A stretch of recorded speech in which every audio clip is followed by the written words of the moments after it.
গামলার মধ্যেই খেতে হলো। বেগুন ভাজা দিয়ে করবে সবাই বাড়ি থেকে 1 গ্লাস করে জল নিয়ে চলে আসবে।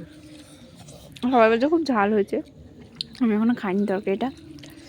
হ্যাঁ guys, welcome to my channel Piyush Sagarika blog. Guys, আমরা এখন করছি পিকনিক। সো আমরা 4 জন মিলে করছি এবং পিকনিকটাই তোমাদের সাথে শেয়ার করব। দেখতেই পাচ্ছ আমার রান্না অলরেডি শুরু হয়ে গেছে। আর এই সাইডে সব, এই যে এটার মধ্যে আছে ডিম, আর এটার মধ্যে আছে থোর, অনেকে ভাড়ালিও বলে। আর এই যে বেগুন ভাজা, তারপরে ফুলকপি আলু বেগুন, এখানে লঙ্কা আছে, আর ওখানে বাঁধাকপি আলু কুচিয়ে রাখা আছে, আর এখানে পেঁয়াজটাও আছে, আর এখানে লবণ হ্যান্ডেল মশলা টশলা আছে।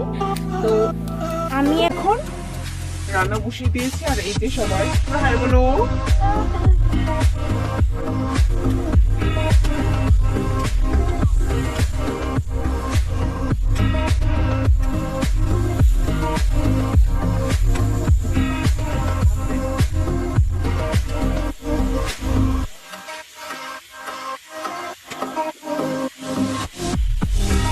আমার কিন্তু এখন দেখো ডিম ভাজা হয়ে গেছে, বেগুন ভাজা হয়ে গেছে এবং বাঁধাকপিটাও রান্না হয়ে গেছে।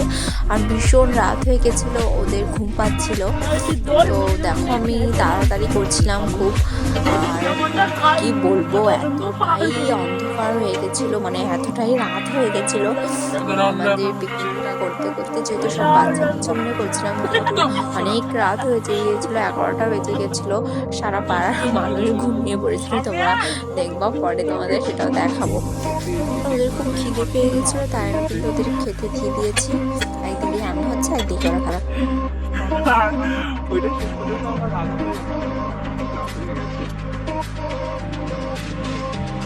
কেমন হয়েছে রান্না বান্না? খুব ভালো।